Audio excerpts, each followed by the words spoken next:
Well, a wonderful new book is exploring the evolution of Lower Manhattan. It's a vibrant neighborhood that's witnessed some of the history's biggest events and undergone a huge transformation since 9/11. And the author of that book will be joining me live in just a moment to share some of the stories and incredible images that he has collected. But first, Crystal Young has more on a century downtown.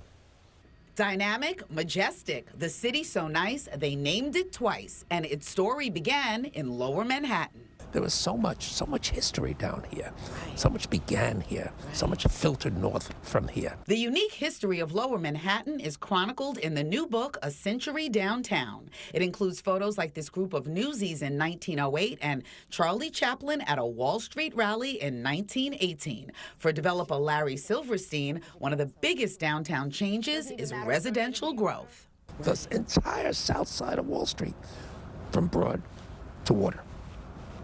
Families living there today, baby carriages, mothers. Yeah. Silverstein owns the now landmarked Equitable building at 120 Broadway, which opened in 1915 and at the time was the largest office building in the world. As a result of this building being built straight up with no indentations of any kind, a new zoning code was created in the city of New York.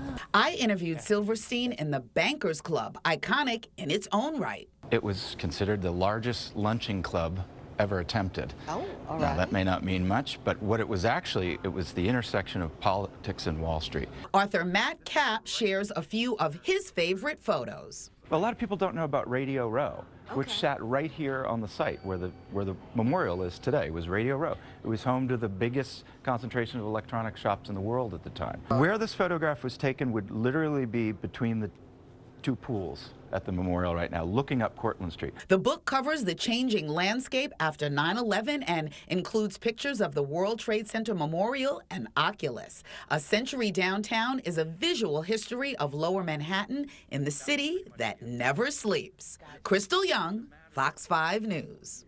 All right, thank you very much, Crystal. Joining me right now, this is Matt Kapp. You just saw him. He's the author of this exciting new book, A Century Downtown. Matt, great work. You must be really proud of what you've done because this is such a unique history of this area.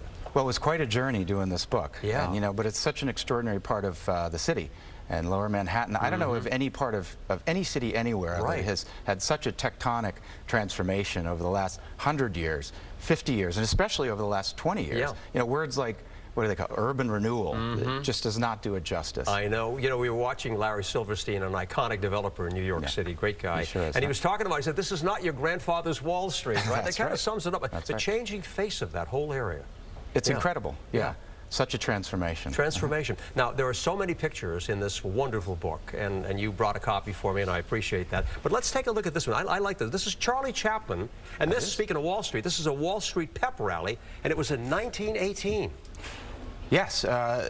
Is that the picture we're looking at? No, we're looking at another one. A whole bunch of them. This is a Philippe Petit walking between the Twin Towers. That is. And this is Ground Zero, It's fabulous. There are so many different photographs. But tell me about that Charlie Chaplin thing. Well, Charlie Chaplin and Douglas Fairbanks, they were the leading pitchmen for the biggest marketing campaign the country had ever seen. To raise money by Liberty bonds to fund the First World War. Wow. And we know how that turned out.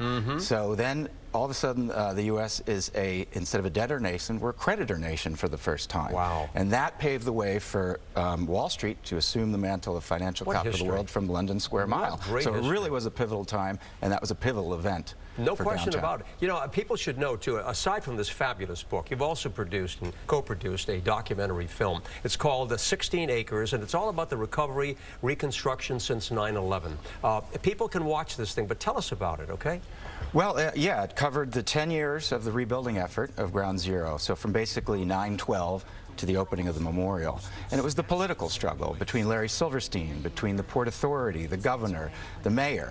The interesting, Larry is the one consistent figure here who's been through this all the way. The politicians come and go. Larry is still there. And one other thing I want to say about it, and this is where the book came from, you do these documentaries, you end up really 10% of the material that you gather ends up in the final. But you have that 90% of material just sitting there. Yeah, it was there. So we had this great visual material. We thought, what are we going to do with this?